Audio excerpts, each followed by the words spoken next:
तुम्हारी व्यवस्था, अपनी व्यवस्था को ठीक करो। ये पुलिस प्रशासन, केवल मैंने हिंदुस्तान में कहा, किसी ने इनके बारे में नहीं कहा। मैंने कहा भाई ये पुलिस कर्मचारी अधिकारी 24 घंटे ड्यूटी देता, तुम 8 घंटे की तनख्वाह देते हो, ये कौन सा कानून है? 8 घंटे की तनख्वाह देते हो, 24 घंटे काम लेते हो, और जो ये काम करता है वो कोई नहीं करता। जितने खतरे की जगह वहां पर इसी की ड्यूटी है। जान माल जाने खतरा है। चोरों को पकड़ना, डकैतों को पकड़ना, इनको मतलब यानी ऐसे लोगों को, तो इसमें तो जान घातक है काम ही है। तो मैंने कहा रे भाई, एक अगर मजदूर किसी फैक्ट्री में ओवर ड्यूटी करता है तो डबल तनख्वाह मिलती, डबल। ये बेचारा 24 घंटे ड्यूटी देता और तनख्वाह 8 घंटे की देता। ये बताओ, ये अपने बच्चों का सही तरीके से शिक्षा कैसे दिलाएगा? अच्छे मकानों में कैसे रह पाएगा? अच्छे परिवारों में शादी ब्याह कैसे कर पाएगा? अरे भाई, इसके लिए सोचो। मैंने 80 में कहा, किसी ने कोई भी टिप्पणी नहीं, एकदम मैंने लिखे भेजा प्रधानमंत्री मुख्यमंत्री के पास कि भाई ऐसा अन्याय क्यों करते हो? ये तुम्हारी सुरक्षा, देश की सुरक्षा, देश की जनता की सुरक्षा, अब तो सारे तुम्हारे काम विभागों की सुरक्षा इसी के नाम तुमने लिखी है। इतनी ड्यूटी और तनख्वाह, तुम लोग 2.5-3 लाख लेते हो, इसको क्या देते हो? तुम्हारी कोई ड्यूटी नहीं है। झूठ बोलना, झूठे वादे जनता से करना, इसकी निंदा, उसकी चुगली बुराई और कुछ नहीं। और टैक्स बढ़ाना, महंगाई बढ़ाना, गरीबी बढ़ाना, बेरोजगारी बढ़ाना, इसके सिवा तुम्हारा काम क्या है? और तुमको 3-3 लाख रुपए चाहिए, क्या इसके बाल बच्चे परिवार नहीं है? अब इतनी महंगाई में अगर 1 लाख रुपए से कम मिलता तो इसका गुजारा नहीं होगा। इतनी महंगाई, या तो महंगाई हटा दो तो गुजारा हो जाएगा। तनख्वाह तुमको जो मिलती है वो महंगाई हटाने की बात की है, और महंगाई में दी जा रही, तब तुम्हारी पूर्ति कैसे हुई? ये केवल मैंने कहा था, किसी ने नहीं। और आज तक उस पर कोई टिप्पणी, जैसे लोगों ने सुना ही नहीं। मतलब पुलिस कर्मचारी अधिकारी के बारे में इनके सबके कान बंद हो गए कि बाबा जी ने ये क्यों कह दिया।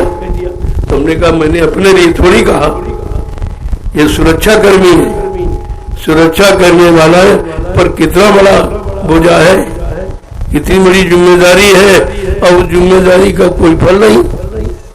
लेकिन किसी ने सुना नहीं।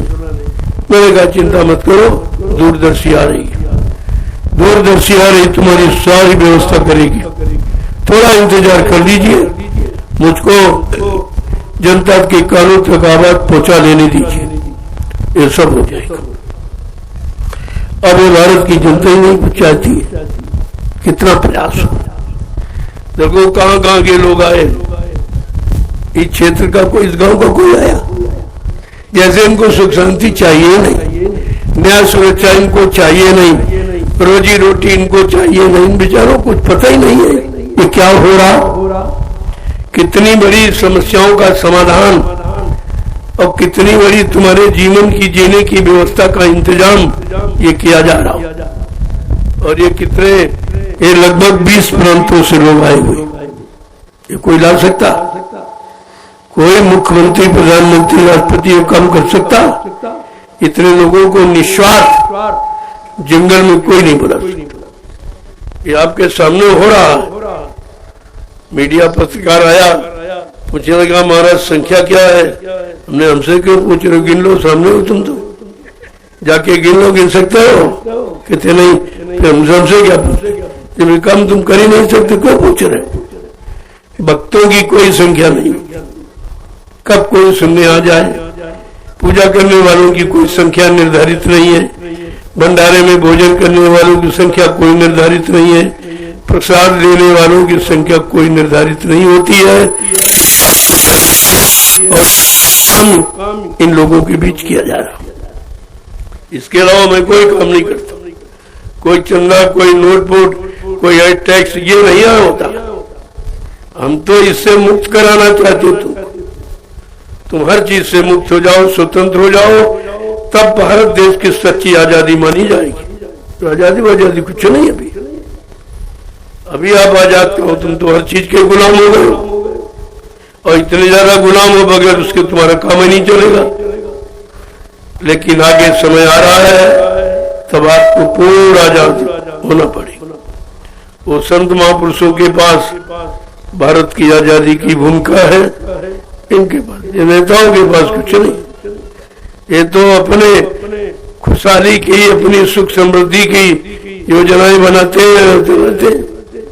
तुमको तो केवल सुनाया जा रहा और ये करके वो अपने पर प्रयोग कर रहे, और तुम सुनते रहो, करने वाला कोई नहीं।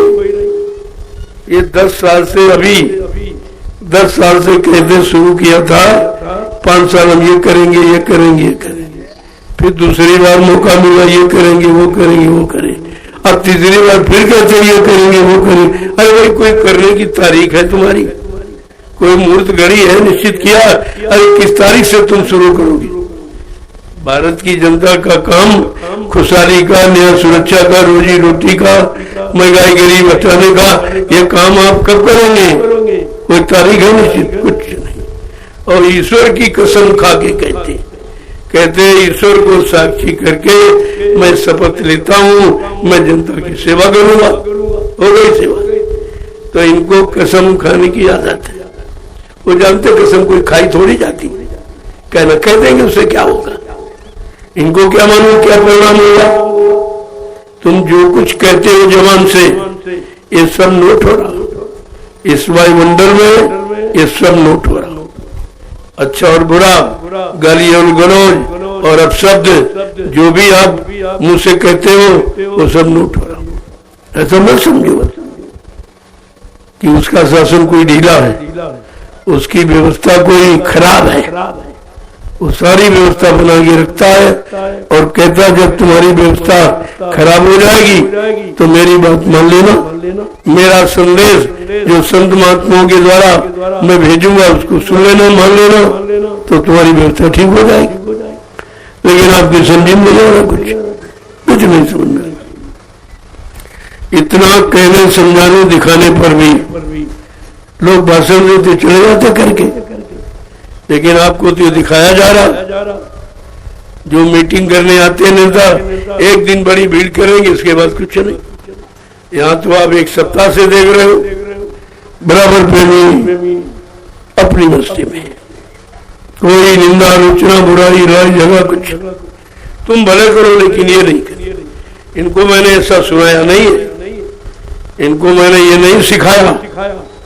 अरे भाई, कोई गाली दे रहा और तुम भी दोगे तो तुम्हारे